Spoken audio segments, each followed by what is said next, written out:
Good morning and welcome to the Delphi Economic Forum. I'm Faye, Doulgeri, and today I have the honor and the pleasure to have with me two distinguished guests to discuss about the United States-China relations. It's Susan Thornton, a senior fellow and visiting lecturer at the Tsai China Center of Yale School, and Cheng, director of China Center Brookings. Thank you both for joining us here in the Delphi Economic Forum. Let's begin this discussion from the situation in Ukraine and, of course, how is the situation affecting the relations between these two superpowers? First of all, do China and Russia still have warm ties, and which are their common interests? Cheng. Well, first, I think there are two different levels. One is the official level. They still maintain a very warm relationship. Foreign Minister of Russia just visited China just a couple of days ago. They had a very warm reception, and also Chinese official media still very, very positively talk about Russia. But based on my observation, I never seen an issue, foreign policy issue, that Chinese various groups become so divided. This is among the public, among the intellectual elites, among the business people, and also even political elites are so divided about this invasion. And so actually sometimes you can even see official media also present some of the other views, more critical view of Russia. This is also difficult to imagine, although overall the media is very supportive for Russia. So that's the thing. But also from Chinese perspective, they do not see Russia as a superpower, just like people, maybe here, also in the United States, do not see Russia as superpower. President Obama said that Russia is a second country, it's not the first group. I think this is the view also very much shared by some Chinese. Susan, what do you think? Do they still have warm ties, and which are their common interests? I think it's really important to look at kind of the historical sweep of China-Russia relations, because this has been a pretty difficult relationship really over the last several hundred years. But the closeness between the two of them has really been coming for a couple of decades now. It's not just a recent phenomenon. But what I would say is that the acceleration that we've seen in recent years is, I think, really being driven by this feeling on both parts that they are being kind of pressed by the West, and especially by the United States. And I think with respect to China today, because our panel is about U.S.-China relations, most any issue in the world at this point is going to be seen by the Chinese leadership through the prism of this strategic competition now with the United States. So as Cheng mentioned, the Chinese media is pretty relentless, I would say, even though there may be a divide in reality, the media is pretty relentless in sort of turning the discussion about Russia's invasion into a story about the United States and the West. And I think that is very much explained by this dynamic. China also, I would say, the relationship, as I mentioned, is rocky. I don't think these two are natural allies. They don't have a defense relationship, so it's not a real alliance in the sense that NATO is, or some of the U.S. relationships with our Asian allies. So why do they seem to support each other? Well, let me also since they're not a natural... Well, first of all, they both faced a very formidable military bloc. And for China, they deeply worry that the NATO, Asia version will move to, Asia Pacific with the newly adopted document, the Indo-Pacific strategy. They see this is against China. So it's not, they are not, get together by ideological group. Probably not so much about trust, although both countries talk about the trusted partnership. But in reality, this is more convenience because you cannot avoid this kind of pressure for both.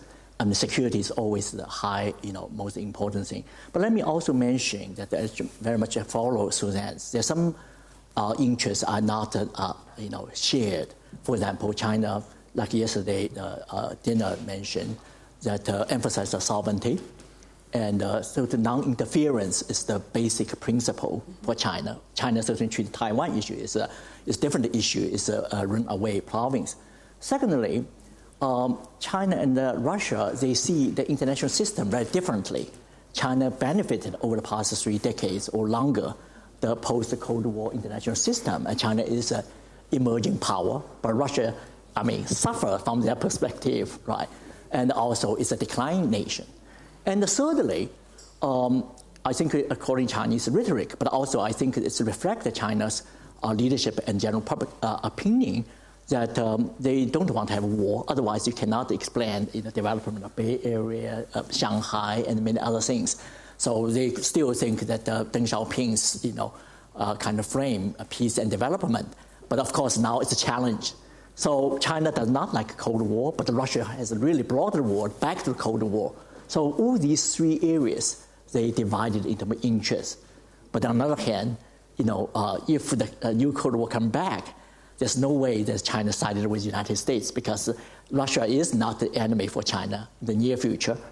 But the U.S. is already, as some people mentioned, although in Washington, D.C., not a consensus whether China is the enemy or not, but its formidable rival is already become part of a policy by both parties. So that's the things make China very, very nervous.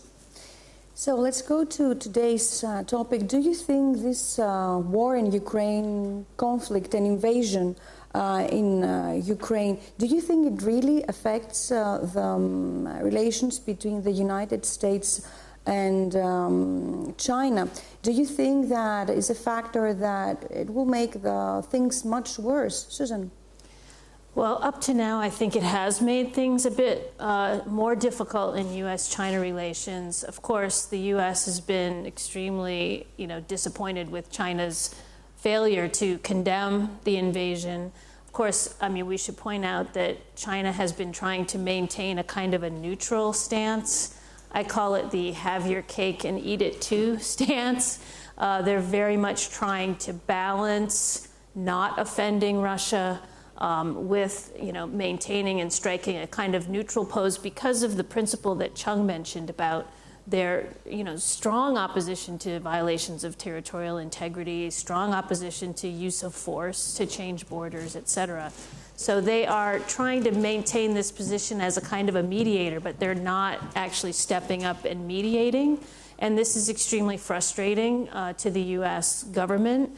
We've seen also reports from the U.S. government of concerns that China is going to undermine the sanctions regime. And so I think all of those factors have made it a little bit more tense. But we have seen some meetings. We saw President Biden meet in video conference with President Xi. I think the Chinese have given at least some assurances about first of all, not providing military assistance to Russia, which I think would be a real cause for major concern on the part of the West. Do you think that the United States would like China to mediate? And this is a question for both of you. Well, I think at this point, the U.S. would probably not move to very much push China to mediate, and I think mediators are not really what we see as necessary. What we see as necessary is for China to put pressure on Vladimir Putin to stop the war. And, the Chinese have kind of, as I said, have your cake and eat it too. They've been indicating they're doing things behind the scenes, but we haven't really seen the evidence of that yet. But this could be a bit dangerous for the United States if China decided to mediate somehow. Well, let me first answer your first part of the question. I think China has like the 4 points for its position. Both Susan and I are constantly meeting with Chinese officials. And Cheng just visited Brookings a few days ago, and also yesterday when we were here. He's the U.S. ambassador. U.S. ambassador to China. The Chinese ambassador to the U.S. And also the former ambassador, Chinese ambassador to North Korea and the U.K., Liu Xiaoming, also visited Brookings yesterday. I just see the transcripts. So their positions on whole things of Ukraine is like 4 points. One is, number one, they oppose the war, but paradoxically, they do not want to condemn Russia. Now, oppose war because China think they suffer economically and even strategically suffer. It brought back to the Cold War. But do not want to condemn because they think the whole thing, you should look at the earlier, the NATO's expansion, this rhetoric, NATO expansion pushed Russia to that position. This is their number one point. Number two, there's no way that China will side with United States. So it's not completely neutral. Sometimes they talk about neutrality, but sometimes they do not. When they talk about neutrality, they probably more emphasize on neutrality between Russia and the Ukraine, because China does have good relationship with Ukraine. So until now, and so that's the neutrality they emphasize, but not the neutrality between Russia and the United States that much. For the reason I explained, because they worry about the Indo-Pacific strategy against China. So they said very clearly, it's not China's interest to see Russia completely defeated, because if that defeated, China will be the next. This is the mindset of Chinese leaders also in the open discussion in China. And number three, they oppose economic sanction. Partly they think it will never work. And you look at North Korea, look at Iran, this is their view. Secondly, Chinese economy, like many other countries, heavily depend on oil, natural gas, and many other things. So China is not in the position to sacrifice China's national interest on that. So this is another thing. But in terms of your question about a mediator role for the peace, kind of seeking or the ceasefire, I think China is interested. And China has been engaged with various parties, and the call between Xi Jinping and the French and the German leaders reflect that. But China also made a point. China's role in that process is not decisive. This is the term they use. They think the United States should take responsibility to negotiate with Russia directly. But also China think that China will be only partner of these whole things about the peace ceasefire and etc. will not be a leader. The reason is that they believe no matter what China does, that the people in Washington will blame China. I mean, if we play a role or do not want to play a role, they think that if you play a role, sounds like you enhance your international standing and outreach, then will be criticized as well. So that's explain their 4 points at the moment. So in this case, we still have a ball going back and forth between China and the United States. Susan, how do you interpret China's neutral stance? Was it expected? Oh, I would say it should have been expected. I think the question when the UN Security Council resolution came up was whether they were going to abstain or whether they would vote with Russia. And so I think there was a lot of work done in New York to make sure that the Chinese would abstain. Of course, 35 countries abstained, which is better than voting with Russia, which only a handful did. But certainly in, I think, world opinion, and certainly in the opinion of the West and the US, we should have seen a pretty unanimous vote against this invasion. So it's disappointing to some extent, but better than voting with Russia. And I think that was expected. The Chinese-Russian relationship, remembering that Chinese, as Cheng said, and I mentioned, I mean, they really do see the major threat coming from the United States at this point. And so they don't want to face a threat on sort of both sides, on their east and on their west. And, the Russian relationship is not easy. A lot of people ask about this junior partner, senior partner dynamic. I personally think that China is still the junior partner in the relationship because Russia tends to more call the shots. They're more out in front. They're more aggressive in the relationship. And China kind of follows along. I mean, this could change in the future. A lot of people talk about whether it will change, but I think up to this point, China is still very inwardly focused. Russia sees itself as still a global superpower, even though people certainly would take issue with that. But psychologically, it's very important. And I think China psychologically is still very inwardly focused. And so I think the neutral stance has a lot to do with that. China does not tend to still stick its neck out, take risks. I'm pretty sure the Chinese were fairly surprised by what happened on February 24th. Not that something wasn't going to happen, but a major invasion like that, because I think they probably would have thought that this was not a very rational move on the part of President Putin. And so, you know, this is the kind of dynamic that is not new, but I mean, this is really a dramatic example. Cheng, yes. Yeah, can I just add a footnote? Actually, before the Winter Olympic, that the U.S. approached China 6 times altogether, wanted to share that the intelligence report about Russia's intention to attack or invade Ukraine, but Chinese refused at a high-level meeting. Why? Well, first of all, they probably think this is part of, kind of interfere the Olympics things, the U.S. boycott the Olympic. Because of the distrust, you mean? Secondly, they think that the thing's not true. Again, this is based on my conversation. I do not know their assessment, but based on official line, they think it could be just fake news. It's like Susan said, they probably do not believe that thing. So that comes with the February 4th, that the joint statement. There's a line certainly called international attention. It's a friendship between China and Russia has no limits and no forbidden area.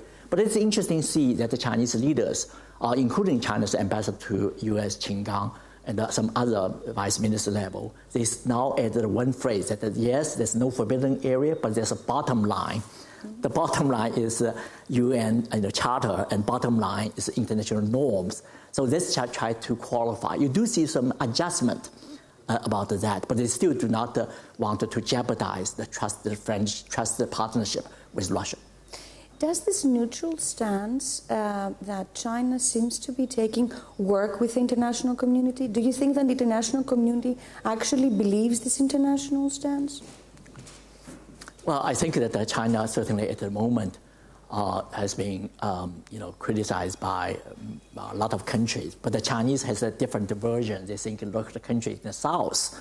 You look at Brazil, South Africa, India, China. This is what Susan said yesterday, that still China is part of the developing world, so we got a lot of support. So they said that based on population, actually it's not a minority, but it could be majority, and do not want to condemn Russia. So it depends on different versions. But I think what's most important is Chinese public opinion at the moment is really it's divided, and certainly the intellectual elites are very critical of Russia, partly because over 40 years, China's international engagement, largely with West, especially with the United States, U.S. actually trained 2 or 3 generations of Chinese elites. So that have everlasting impact. And people in Washington tend to, discredit that kind of achievement.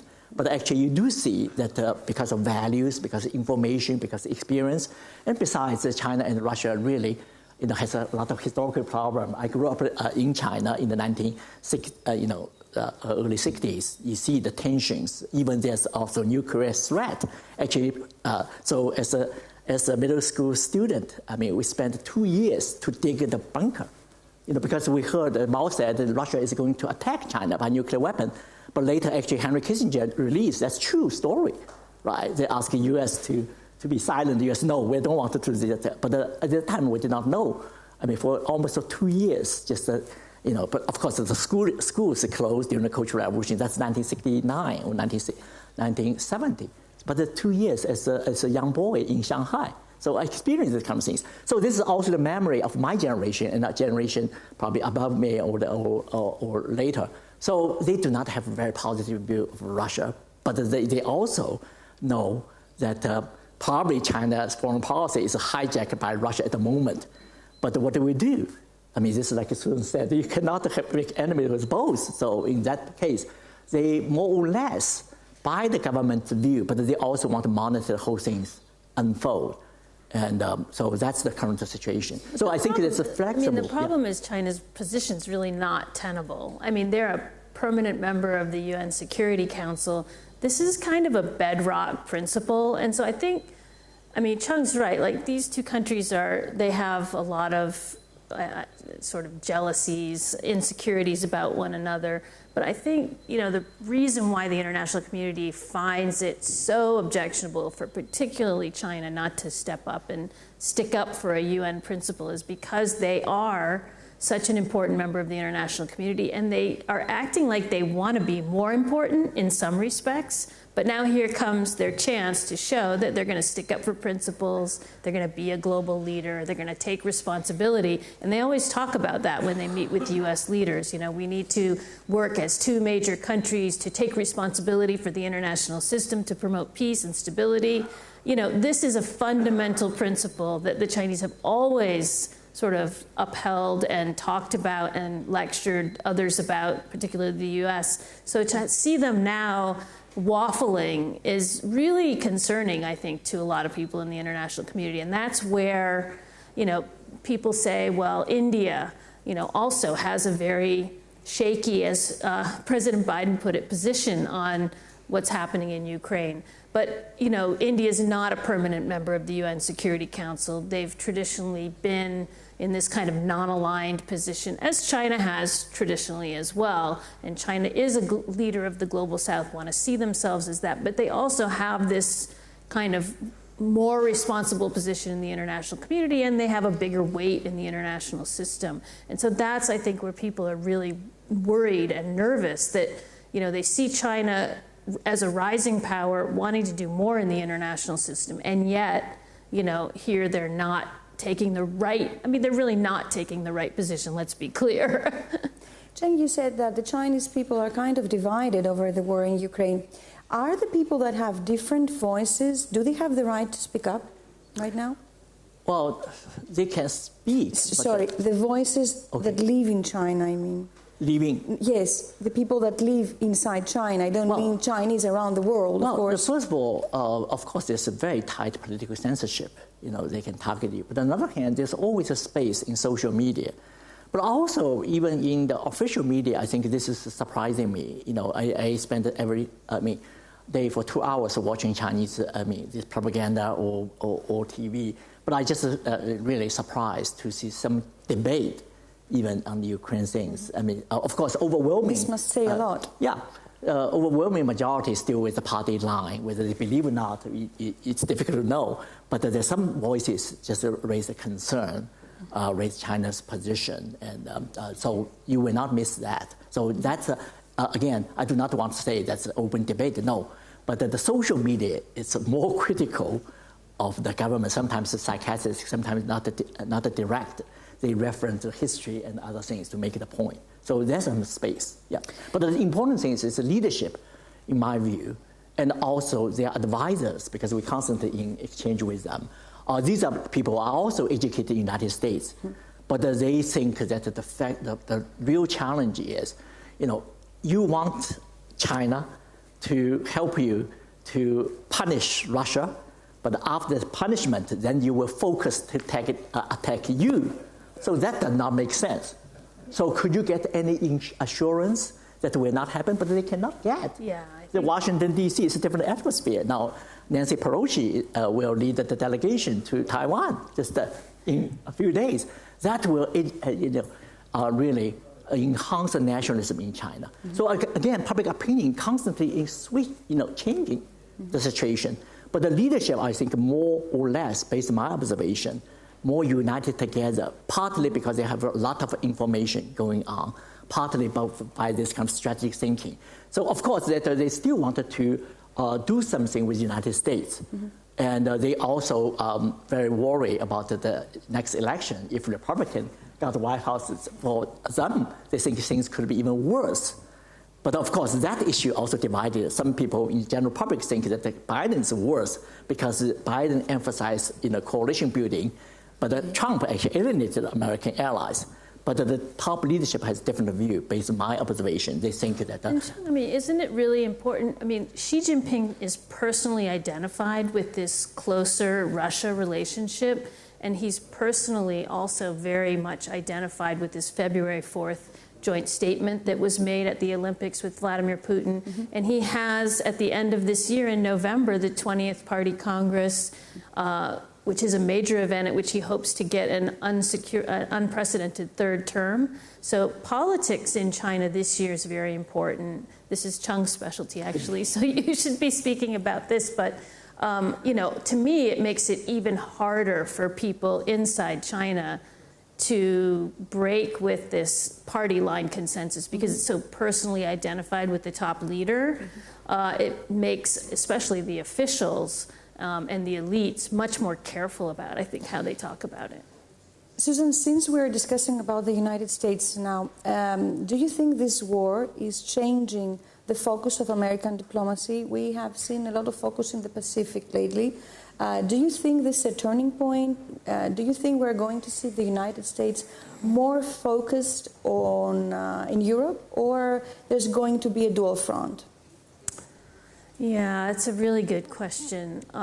So I've been working on Asia Pacific, in the U.S. government for decades, and over those decades, we've always been talking about pivoting to Asia, and somehow we always get, pulled off onto some other crisis.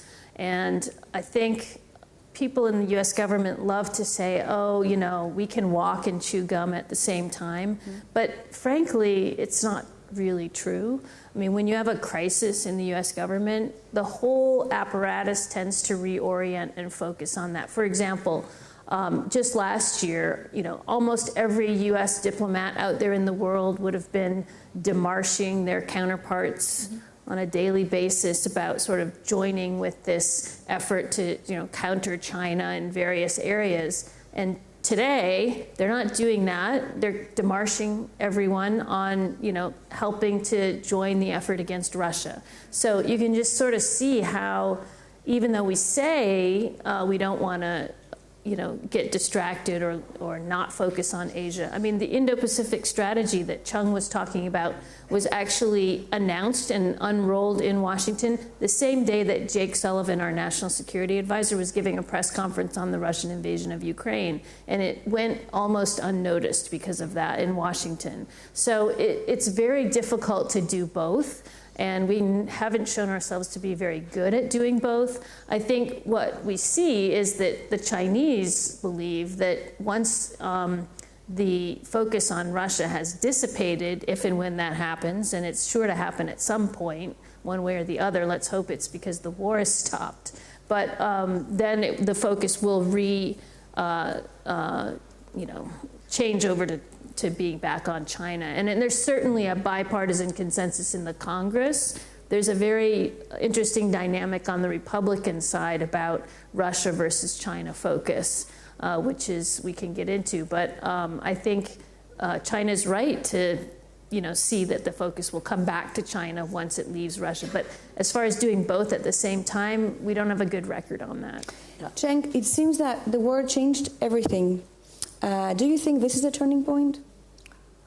No. I mean, it is a turning point. I think that not a turning point of U.S.-China relations, but a turning point of the world. I think it's really, it's a show the collapse of the post-Cold War, kind of security architecture or international order that's happened. And also, we return to the Cold War. In that regard, it's a turning point. But the question, the challenge is whether does that mean the end of the economic relation. We do not know yet, but there's something, certainly there's troubling facts. But I think that it's not a turning point in U.S.-China relation. I agree with everything Susan said. One thing, important thing is before the 2020 election, actually, Republicans and Democrats are divided in terms of their views about Russia and China. Mm-hmm. But all of a sudden, now they're united together. I mean, of course, on the surface, and because they already define that's it's a democracy versus authoritarianism, freedom versus autocracy. So China is, you have no difficulty to locate China, right? I mean, it's part of that. So I think that it's no turning point because U.S.-China relation, besides the domestic tensions, U.S. want to find the enemy, and also that China is a big one because it's a structure. U.S. has never seen this kind of challenge, actually since the end of World War II. I mean, World War, as we know, the Cold War, Russia's challenge is largely military. But China this time, economic, technological, and military. Mm-hmm. So the views in Washington is competition with China is dangerous, but not doing that even more risky, even riskier. So that's explained. So that's a structure thing. And also structure related with the, political system or economic model. If the U.S. is in good shape, we should not worry about China.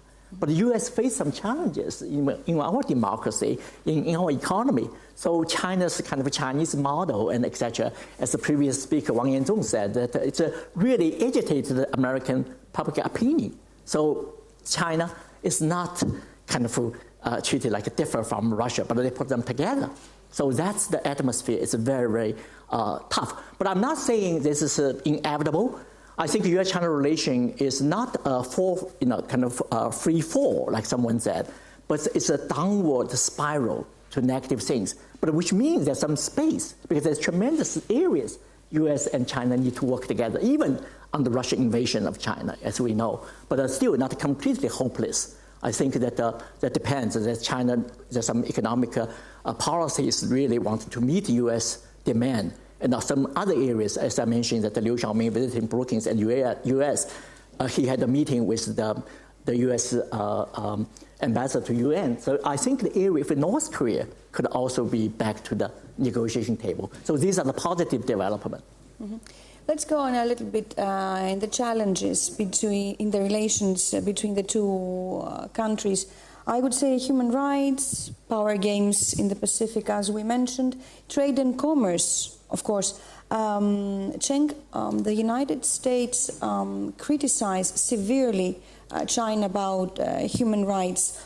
And many countries around the world even boycotted the Winter Olympics over this. How is the situation on the ground in China today? Well, certainly there's a serious human rights issues, and also certainly China looks so bad with the labor camp in Xinjiang. Which are the main topics? But in China? Yes. Well, but most Chinese people, based on my observation, they reject the genocide regime, that accusation.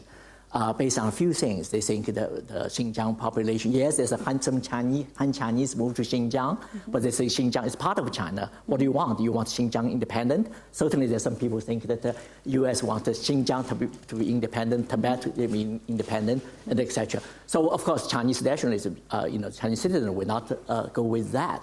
But also in China, there's so-called affirmative action Chinese version, that Xinjiang people can have more than one child, and also they have more favorable policy towards college. So they do not buy that statement from their perspective. Now, on Winter Olympics, they think that they also want to put China down. But also very ironic, Tony Blinken, our Secretary of State, when he had the phone call with Yang Jiechi, his counterpart, he started with congratulations for the Winter Olympics. The Chinese just think, what's going on? You boycott, you want to congratulate. So that's all these ironies. So that's widely spread in the Chinese media, official and social media.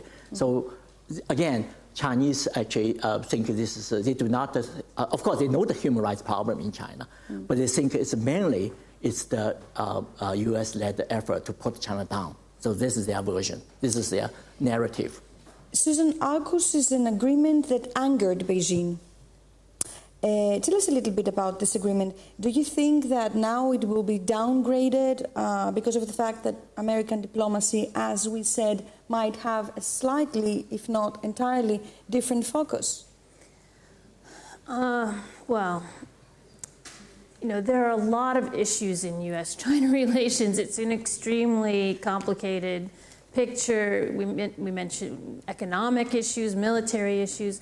The Chinese perception of AUKUS and also this grouping called the Quad is that the U.S. is sort of going away from multilateralism and more inclusive diplomacy toward this kind of forming coalitions to small clubs counter China, right? And they do see that this is a containment policy meant to, traditionally U.S. approach was to try to change China's behavior on specific issues. For example, human rights violations or South China Sea island building or other things. There's behaviors, specific behaviors that we want to counter. But now the Chinese see that it's not so much about altering specific Chinese behaviors, but more about blocking China's development, its growing influence on the world stage, and sort of blocking its participation and its rise in the international system. And so that's how they see AUKUS, that's how they see the Quad, that's how they see a lot of the issues that the U.S. is pursuing. And also, I mean, I don't want us to leave this conversation about U.S.-China relations without mentioning what I think is the most important issue and the one that could potentially bring us into major power conflict, which is Taiwan. It's amazing that we've gotten through almost 40 minutes of conversation on U.S.-China relations and we haven't talked about Taiwan. I think nobody can really appreciate how serious an issue this is for the Chinese. And I think it's really important that we don't underestimate the danger of this issue. Explain us a little bit about the implications. Well, I mean, it's very interesting. I mean, Taiwan comes up also in the context of this Russian invasion of Ukraine, because one of the tensions in the Chinese position is that they don't want to recognize breakaway republics or changes in territorial borders because Taiwan is such a difficult issue in terms of the Chinese desire to reabsorb it into mainland China, and of course, Taiwan, the island's desire to maintain its separate status from China. And this is the core of U.S.-China relations going back to the establishment of diplomatic recognition between the two countries. It was the one issue, you know, we formerly recognized Taiwan as the government of China and had a military defense alliance with them. So we had to change that. And what the Chinese see now is that the U.S. is going back toward a so-called two Chinas policy and moving more toward a military commitment to defend Taiwan, which gives the Chinese an awful lot of concern. Yeah, I just want to add, I think that it's fair to say no Chinese leaders, I mean, even in history, like Mao or Deng, now Xi Jinping, could not survive if they accept the Taiwan independence. So that's the challenge. But at the same time, use force, for Taiwan in light of the Ukraine. I think the Chinese leader will be very, very cautious. So you put that in a huge dilemma, and so that's explained how dangerous we are, and particularly it may not be intended. Attack, but because both countries, China and United States, heavily engaged in the military exercise in the region. So that's a very, very dangerous scenario. As we're running out of time, let's try to see things a little bit differently. How do you think the two sides should see each other in order to solve many of their problems? Cheng, you have written a very interesting book about China middle class. Which are the key factors that should be taken into account in the economy, diplomacy, and society? Well, this is talk about education and culture exchanges. Earlier on, I already mentioned the positive impact for China, even in this case of Ukraine, but also continue. And, but also that the people-to-people diplomacy. At the moment, I see that in the near future, we do not see some breakthrough in U.S.-China relation in the state level. So this kind of people-to-people diplomacy is even more important. But also economic situation, because Russia is only 10% of China's GDP. It's not even close to Guangdong, one of China's provinces. But Russia was not integrated with the international system. China is.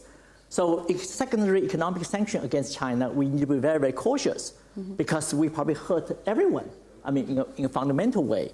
So in that kind of, that tells us, despite the economic, it's not the driver, it's a move to the secondary importance.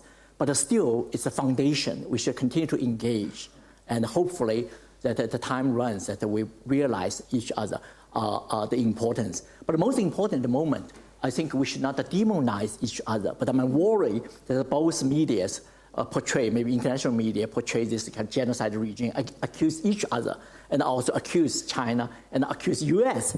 to create a lab, for the virus and etc. Besides Taiwan, South China see the danger. So I think that we, through this kind of communication, people-to-people diplomacy, not demonize, have more empathy on each other. I think it's very, very important. China's rise of middle class is largely because of prosperity of American economy, American openness.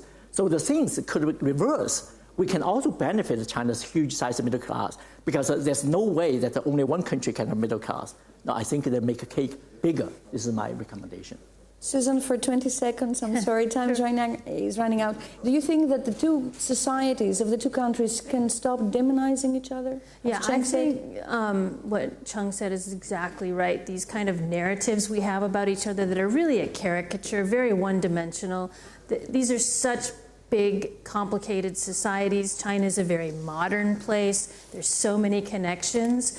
We need them to work on all these transnational issues, climate change, pandemics, the advent of new technologies that are going to be very dangerous. How are we going to regulate these things? Of course, commerce, prosperity, all of these things. We can't do it without them, so we really need to stop thinking that talking to them is some kind of reward we're giving them. They're quite pragmatic in my experience. In a negotiation, you can get places, so we should try that. Thank you both very much for this enlightening discussion, I think. Thank you for being here, and thank you for joining us.